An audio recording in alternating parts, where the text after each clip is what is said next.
Welcome to Meeple, uniting players around the world. A 30-minute exploration of PJ and Gareth's board game experiences from across both sides of the Atlantic.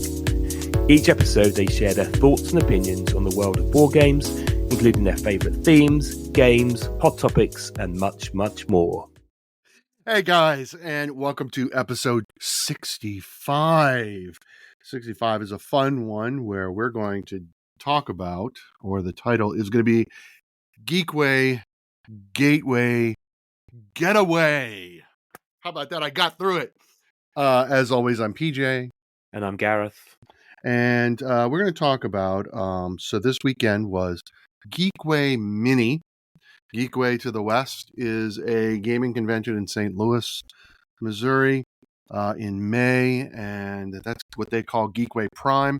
But then they do they host a mini 3-day convention, just the games library, play to win games, 400 attendees, maybe.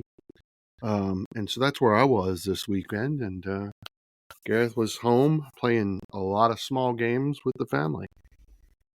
So are there Geekways to the east and Geekways to the north? So, and here is your history lesson. Thank you. The Gateway Arch in St. Louis, which is on the banks of the Mississippi River, and it's on the west bank, was called or is still considered the gateway to the West, right? So in the early 1800s, Lewis and Clark go on their expedition from what is at that moment now the United States, and they're going west to explore the land that was purchased by Napoleon, known as the Louisiana Purchase, and to find out what to expect and survey the land. And so they started in St. Louis, and so this arch was built as a monument that the city of St. Louis is the gateway to the West, or Western America. What a question to ask. I honestly, you're like an encyclopedia of American history. You even squeeze in a board game name, Lewis and Clark. I do like that board game as well. And so instead of Gateway, Geekway. And of course, their icon is the arch in St. Louis, but we're all geeks, and I'm it's now the Geekway going to have to to look West. up, but there we go. So there isn't one to north, south, east, and west. It's just the one. Just the one. There's a whole convention opportunity there to make others. And so 3 days of pure gaming. No trade hall. No, just so brilliant. This, just like I sitting said, down playing games. This is Geekway Mini. Yeah. And it's just games. So they have a games library with over 1,000 games in their collection that they allow you to check out and play for free. It is housed at the Miniature Market game store. Okay. Yeah, I got in St. Louis. So you can go to Miniature Market anytime. Play the games library. The games library is available. But then they also have, I think it's 25 or 30 titles. I don't know. I don't remember the number off the top of my head. But they have 5 or 6 multiple copies of these games, and that's their play and win. So you play the game, you check it out of the library, you play it, you come back, check it in, and then you go up to the little station, which is a tablet, and you enter your name and your badge number. Say, you rate it from 1 to 5 stars, and whether or not you want to win a copy. It drops your name into a random drawing on Sunday to win a copy of the game. Every game you win, when you go up to the station and enter your name, the beauty is that when Katie and I are playing a game, she can enter both of our names. Everyone who has a badge number that played the game with you can be entered in to win the copy of that game. So win-win. It's a really great concept. I got to say, I don't know of the concept over here, but I don't go to conventions, but I love it, and I'd like to see more of it. And did you win? We did. Yes. Wow. Yes. Never. Look, I don't win anything. And how many things did you win? More than one? No, I won a game, and Katie won a game. It worked. So she won a game by Yellow called Ancient Knowledge. Okay. She really enjoyed that. It's a 2 to 4 player. 12 plus is the age range according to the box. It's really fun, and it fits in our wheelhouse of the ancient world, since that's what we both studied. And then keeping with that theme, I swear it's like Geekway knew who we were. I won a copy of World Wonders Ooh, those little minis. Yeah. And so you have all these beautiful 3-dimensionally wood ancient wonders of the world that you're building, on a My City style grid in front of you. Yeah. And then you have polyomino districts and roads that you're building. And then when you meet certain conditions, you automatically get to purchase one of the monuments that are in a market in front of you. And that includes the 3-dimensional. Are those miniature. unique? So there's only one. There's only wonder. one. There's I've seen it a few times. Technically, there are 3 Great Pyramids of Giza. Okay. And so it's cool because that miniature, when you get it, it's actually 3 wooden pyramids, right? Whereas the Parthenon's the Parthenon, the Colosseum, the Roman Aqueduct, but the pyramids are actually 3, and you have to position them on your board once you've purchased them. The only other one that's like that is the Great Wall of China, which comes in 3 sections, and you can place them on the board. Yeah, I've seen it a few times. I've been, ooh, that looks good. And then I think worthy. Nick Board Game Reviews got it, and I said I'd play it first, so I need to play that. Nick, you need to teach Gareth World Wonders. It's worthy. We've got a date in a diary for next Games Day. Great, it's so worthy. Only a month away. No, it's fantastic. The other highlight, I think, for our experience is, all told, from Friday morning to Sunday afternoon, we played 20 unique titles. Wow. 26 individual plays. So and these are not games you took. These are games you just went and all of these games out of the library were in the Play and Win or the games library, with the exception of 2 of them.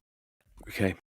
So 2 of them were actually brought by people that we played with. Yeah.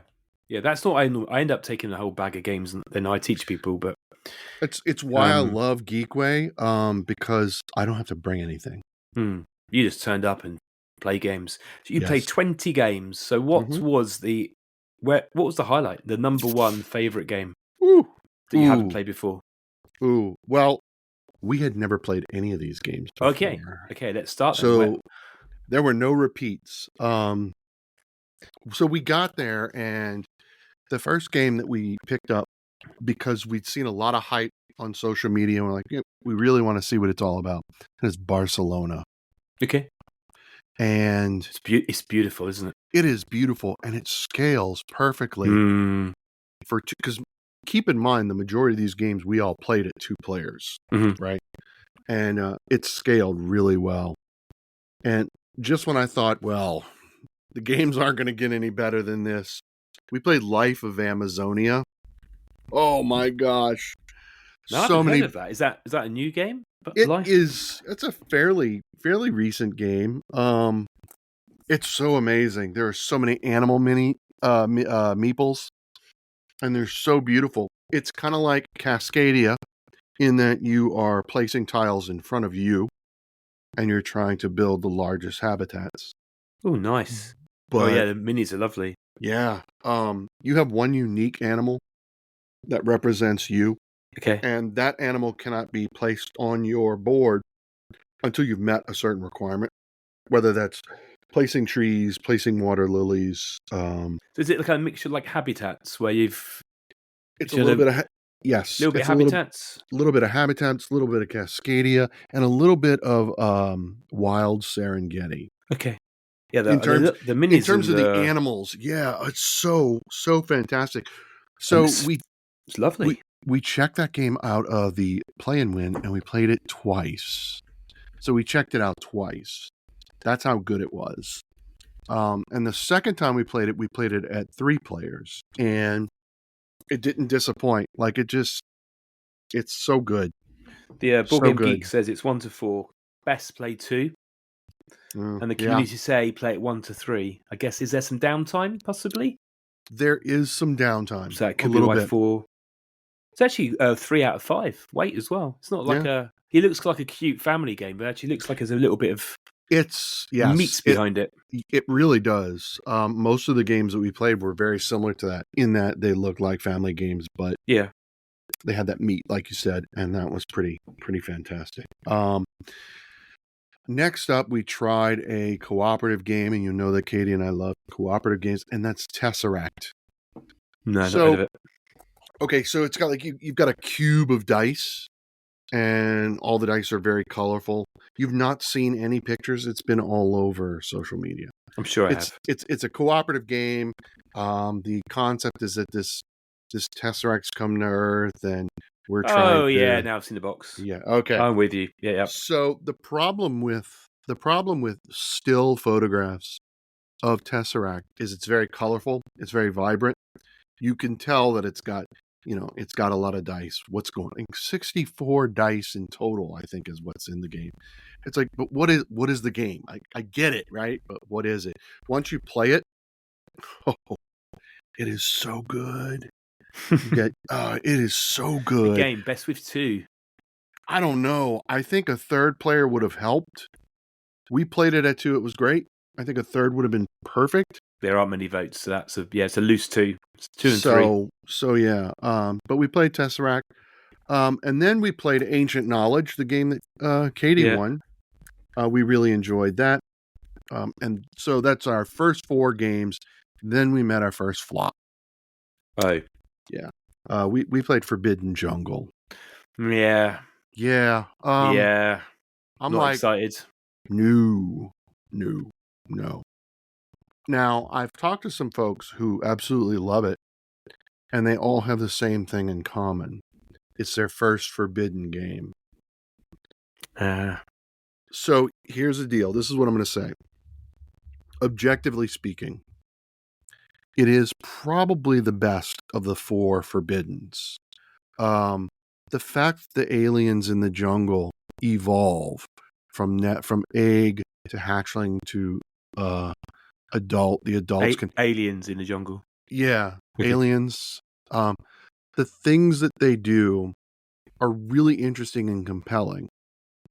The trouble is for a seasoned gamer and I'm sure you felt this as well, it's cooperative game, take 4 actions, draw threat cards.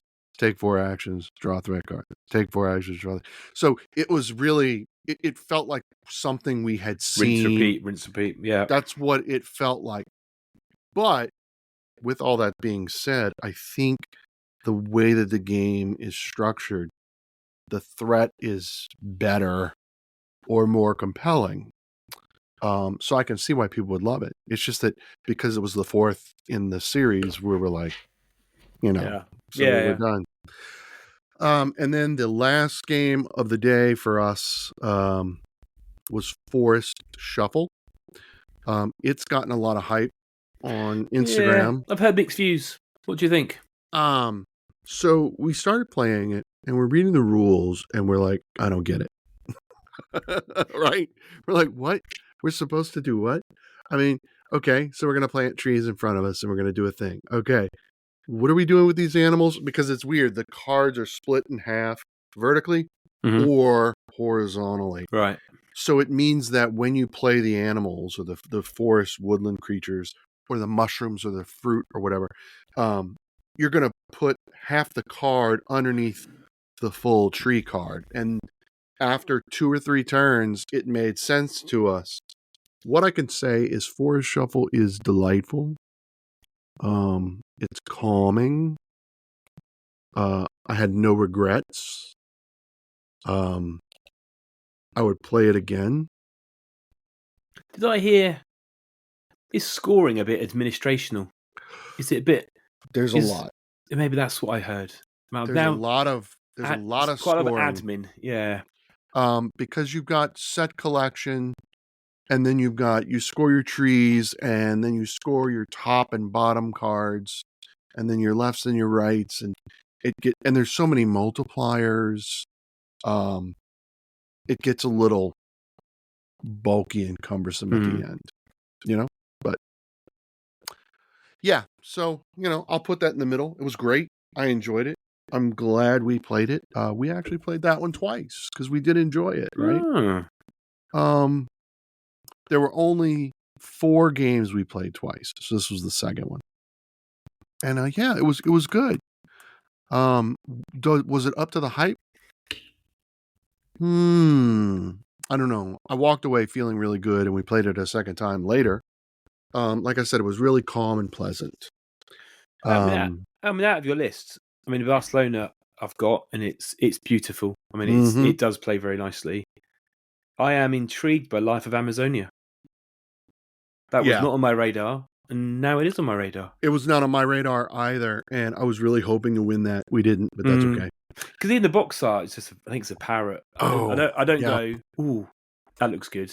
Looks like a kid's game. But now I've read through the Board Game Geek page. I'm like, this is good. When you trigger the end game, you get 5 points. You get a 5-point bonus. And you get this marker. It's a beautiful wooden piece. It's some sort of exotic flower that grows in the Amazon. Right. And it's, I mean, so even down to that bonus token was beautifully designed. Yeah. So that was just fantastic. So that was our first day.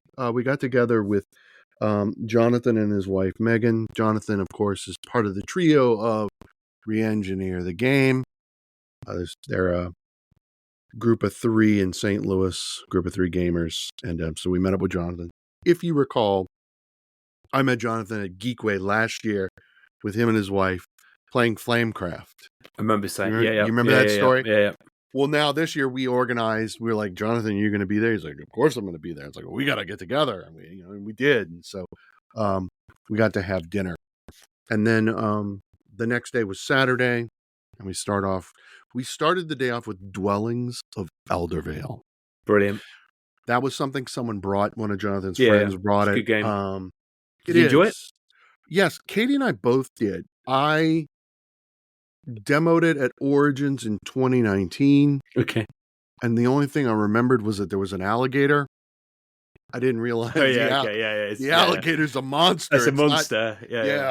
Because Jonathan's like, what do you want to play? And I'm like, I don't really care what color I play. Just let me be the alligator. And he's like, no, there's no alligator. That's the boss. Well, I didn't know that. I do now. It brought out a little, I don't know. I'm playing that game and it brought out my heritage a little bit, which it probably shouldn't have, but it's like, so you're building dwellings, right? And I build the first dwelling, and then some of the players start exploring and laying tiles, and they're like, I don't know what to do. And I'm like, well, why don't you come visit me? Come to my house. I got a dwelling. It came out of me. I was like, I got to build dwellings and camp out on these little rivers. And that was a fun game. I really enjoyed it. Yeah, it's fun. I can see it's a game that it doesn't hit the table. I mean, I can see it here. The box is so big. It takes so much when we of the table. Play it, it is a table hog, but I do enjoy. I need to get that back to the table. You do? Yeah, I do. Maybe Cajun Con. Maybe. 6th of April. 6th of April. April 6th, yes. Saturday. If you're listening and you haven't let me know, message me on Instagram, boardgame Meeple. Yes. So that's a possibility.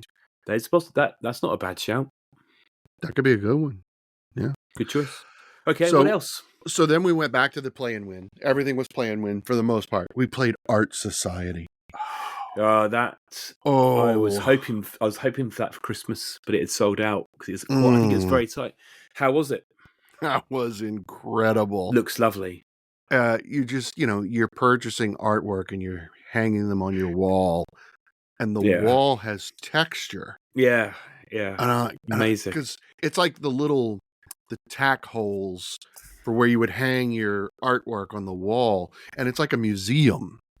So you've got an eye line. So your final scoring is the pictures that are in the eye line on the wall on your player board, which is Art Society. I can't say enough. That was beautiful. That was really good.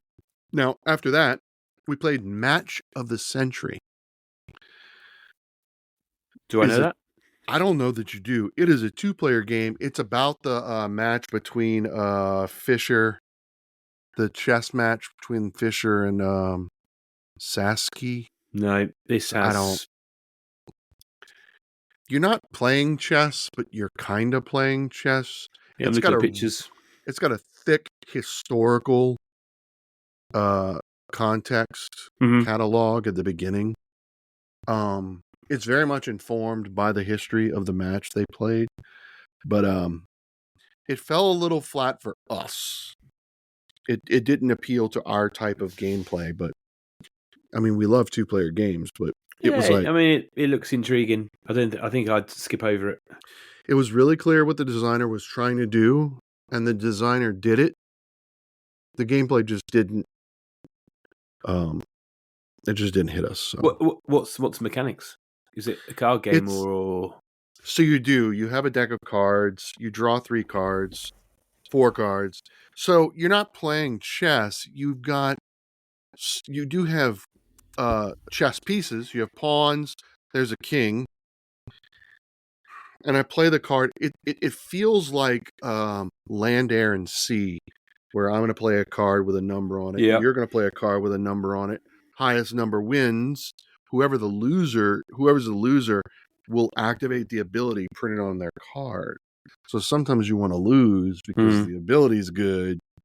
But if you lose, then you lose your influence. There's an influence track off on the side. I say influence, it's something else. Advantage, because it's a chess match. It was fine. It was not for us, but it was definitely fun. I'm glad we played it. So, match of the century. And then we played Mycelia. Oh man, this is Mycelia. That's not the Mycelia that was on Kickstarter. This has gone straight to retail from a different publisher, also called Mycelia. Oh, is there 2 Mycelias? Yeah. Well, this one was cute. You're like playing little mushroom peoples. You're moving raindrop tokens on your game mat. You're trying to get them into the portal, but it keeps raining, so you get some back each so many rounds. As soon as the game ends when all your board is clear. That's really what you're trying to do. But you're trying to use your cards to move your raindrops into the portal, right? And sometimes that's one space at a time. And some cards give you leaves. Leaves is the currency of the game. Yeah. So pretty simple. Cute. We played it twice. It was good. Ooh. So that was good. Then we played Books of Time. Another board and dice game. This game the design is so good. This is the one you are making a book with leaves. I've not played this one. So you've got like a little folder. There's a pedestal with a chronicle that opens up. That's it. Yeah. And that governs the 15 rounds of the game. Meanwhile, we each have 3 little books that have 2 rings. It's not a 3-ring binder, but 2 rings that you can open. And you're adding pages to it. So you're writing chronicles on technology, history, and geography, I think it is. But anyway, and you're trying to get the cards, you're trying to get the pages in a certain order.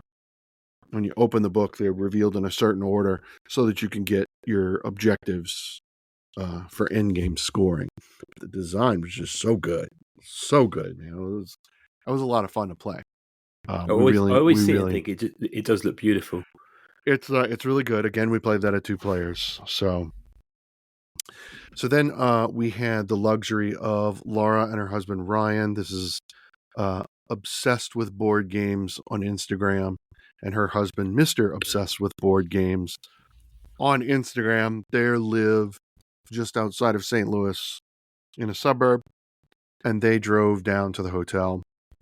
And we sat at a table, and they brought a couple of games, of which we played a few. And that was Wandering Towers by Capstone Games. Heard so much about this. Katie had read about it. She wanted to play it. We were going to try to buy it at the Capstone Games store in Cincinnati. I remember you saying, yeah. But they were sold out. So you have a collection of wizards, these wooden meeples, in this big circle, and you've got these little tower segments. And you play cards, and those cards will either move your wizards.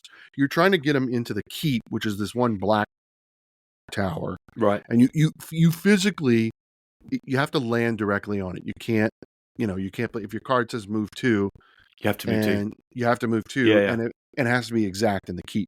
You actually put it inside the keep, which is cool.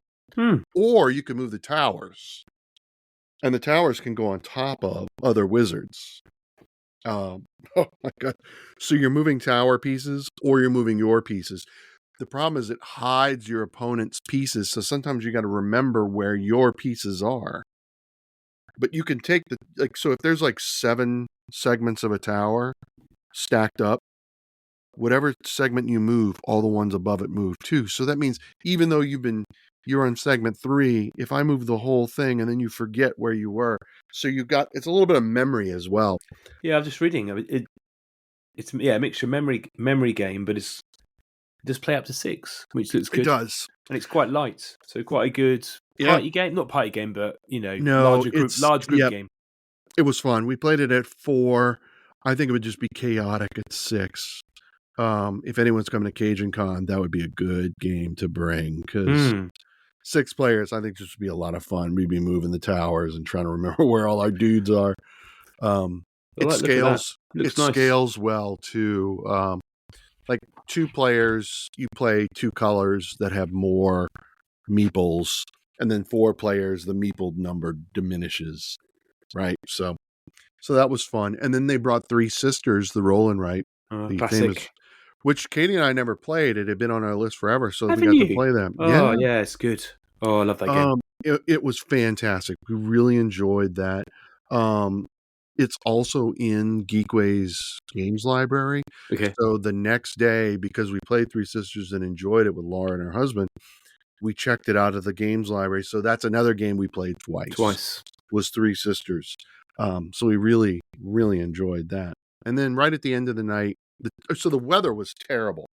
And I apologize that the temperatures I'm about to relay to you are in Fahrenheit, not Celsius.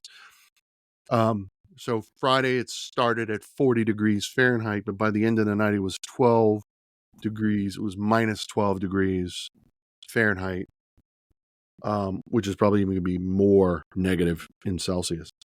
And then it stayed in the negative below 0. In fact, the temperature today is below 0 right now where I am talking to you. Was it minus 14? Sounds good. Sure. Yeah. What did you say it was? Minus? It was minus 4. I think the lows got to minus 16. Like minus 20 Celsius. Yeah. So it was cold. That's quite chilly. It's like minus 1 today. So, and there was a little bit of snow, and so Laura and her husband left because they were concerned about the weather and everything. So we went into the games library. We checked out Herbaceous, and we played that. Nice. That's a pencil. What's the publisher for that? Oh dear me. They do a whole series of games. Which we adore. They're really great because you're just planting herbs in pots and planters, and it's really delightful. And that's a theme that Katie and I really like. I think you and I did a whole episode on gardening and planting things, and man, pencil first games. Pencil first, yes. And because they've got Herbaceous, and then there's Floriferous, and there's Sunset Over Water. You played that one? Oh, not yet. Oh, that's good. It's delicious. Herbaceous so sprouts. Good. That's good. Such a great, lovely game. It's a great theme. Very relaxing. Really enjoy that. Yeah, which was great for the end of the night for us. So, and then on our final day, we're at the final stretch now, folks. You got to say, I mean, my shopping list has grown. So any of our listeners, I apologise because I'm shopping as we speak. So it's been a very enjoyable set of games. How many more we got to go? 55? We have, something like that. Actually, believe it or not, we have 6. Okay. There's 6 more to go.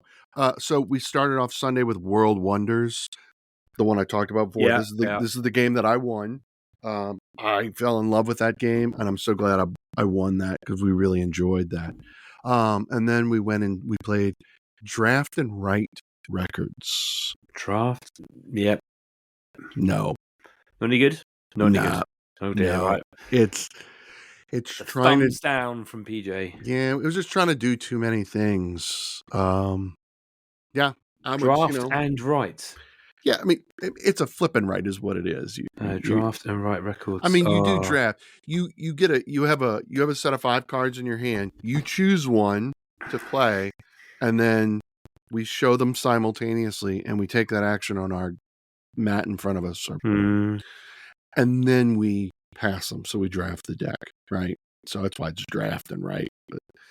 And you're trying to create a band of musicians, and you're trying to pump them up on social media, and it's just it was a lot going on. Three Sisters was just executed better, in my opinion, but that's okay. Next we played Fit to Print, which a lot of people have been talking about. Yeah, they have.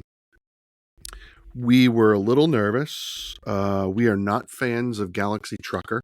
So a big pile of tiles in front of you where you can only touch them with one hand and flip them over and decide to put them, on your spaceship in Galaxy I love that Trucker. Chaos. I love that chaos again. I've got other friends who hate one. I think Gareth in the Samsung group doesn't like it, but I quite like that chaos.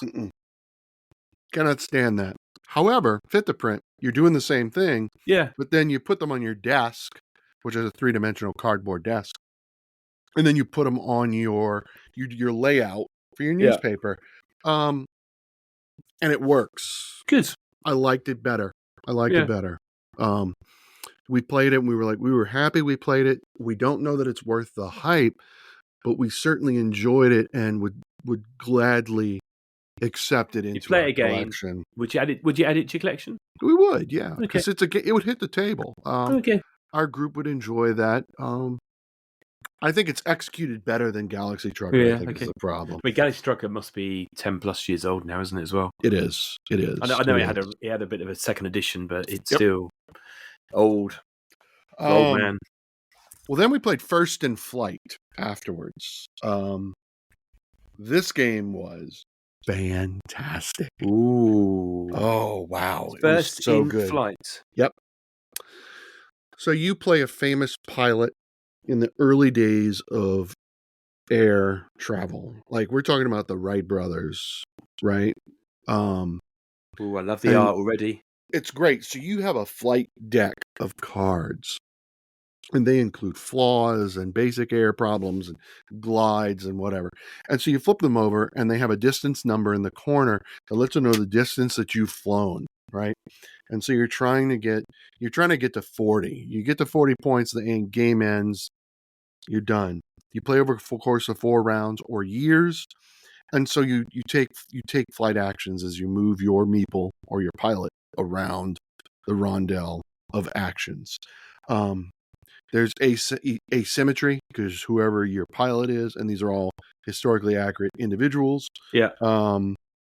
And so you get benefits. And then when you get to 15, if you can travel 15, you flip it over because you're famous.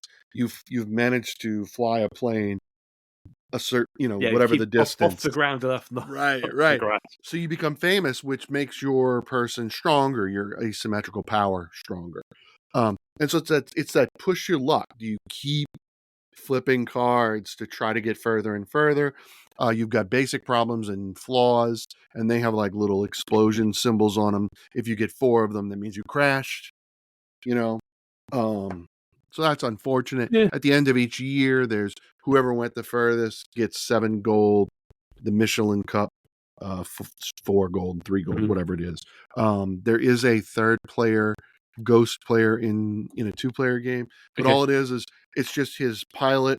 He moves around the board too, just like Takedo.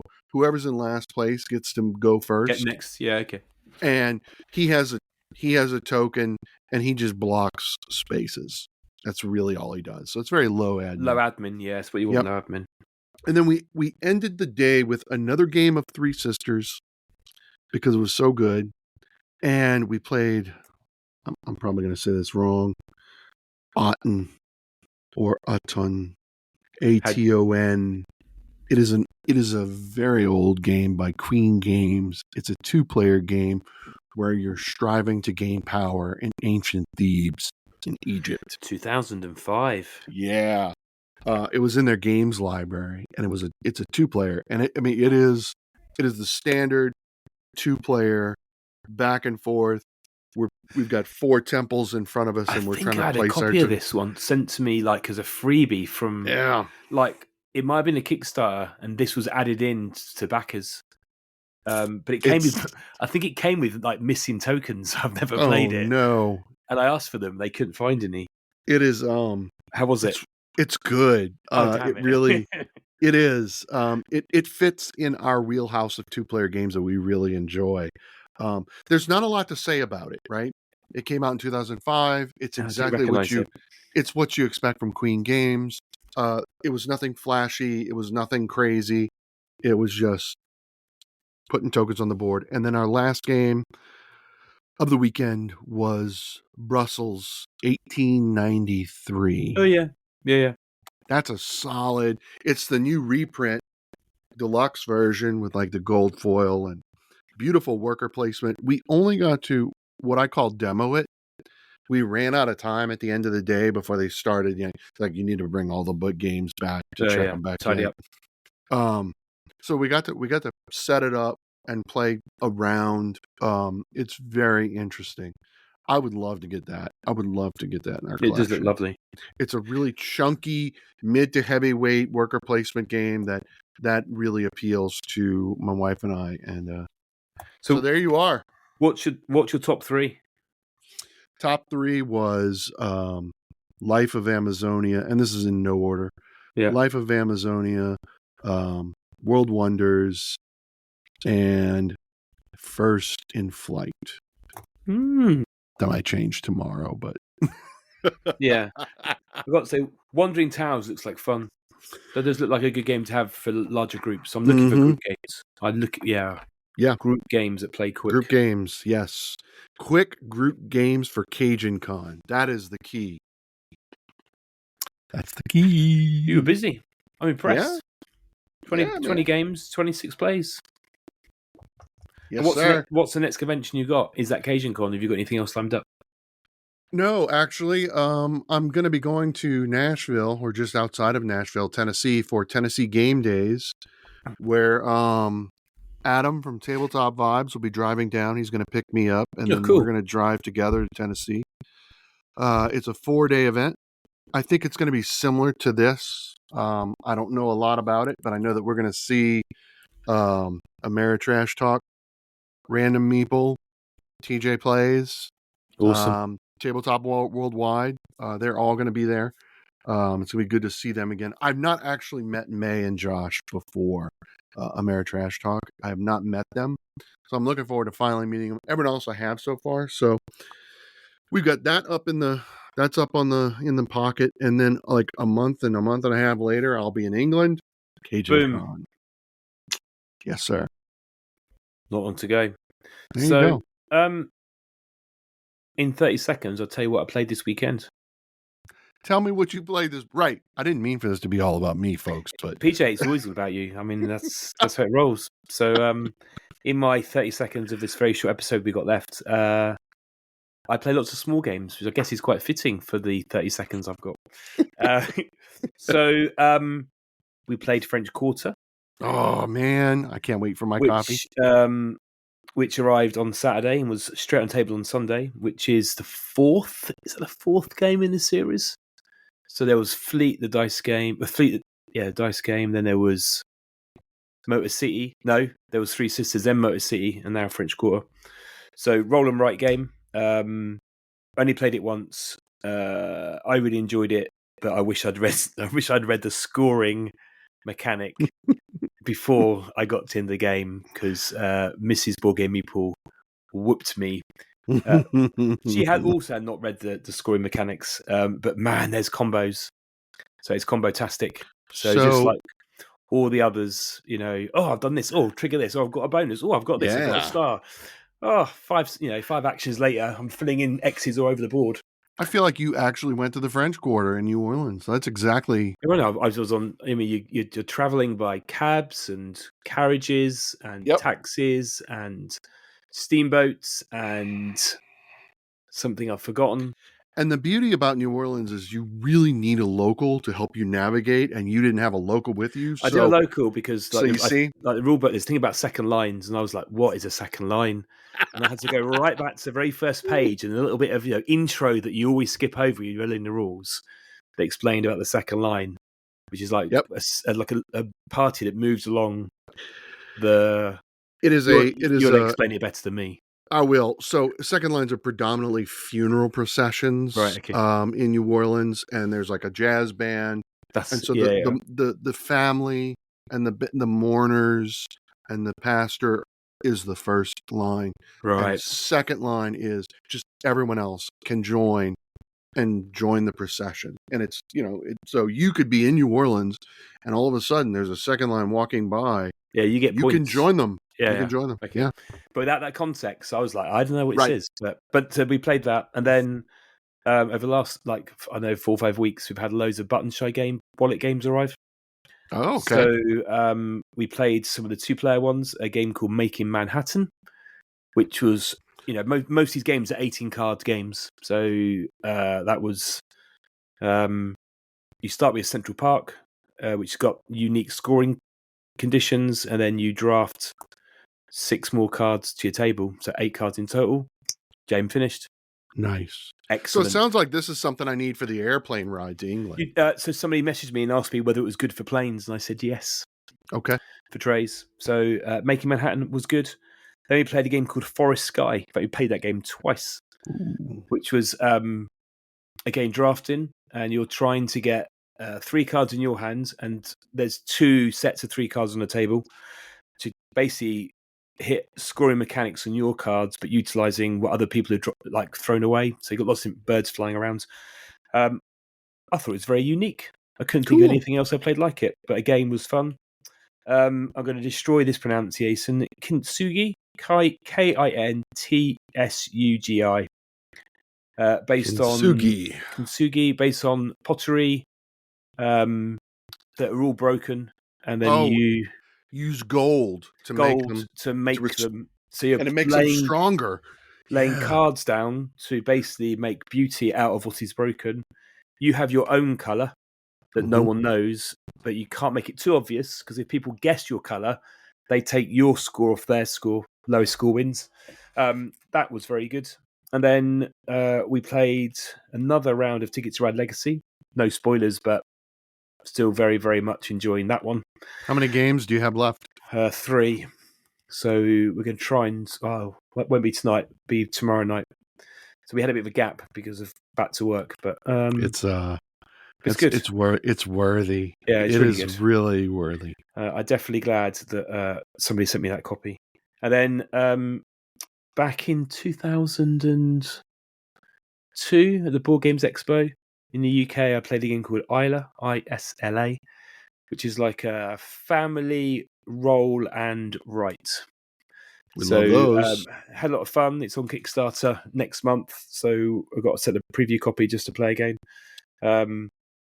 Just fun. Roll dice, move around, trying to fill the island and escape it. But if you try to escape too quickly, every tile is negative points. You got threat cards. Yeah, just a standard family-oriented roll and write. Good for the kids. And that's it. That was my small games weekend. So slightly more than 30 seconds. I think I took 5 minutes, but that's fine. It's fine. Right, I've got a list of the games. I have circled Wandering Towers and Life of Amazonia to see what I can find in the UK. Not that I'm allowed to buy any games, because currently I am on a buying ban, an alcohol ban, and generally trying to keep myself fit and healthy for dry January, including board game purchases. Good for you. So far, I've done quite well. Good for you. I've bought any. So good for you. So I think there's one last segment. So we've recently gotten some feedback that the disappointing part of our episodes is that they're not about our dear friend Nick, Board Game Review UK. Who? Never heard of him. Yeah. Like we need to make episodes about him.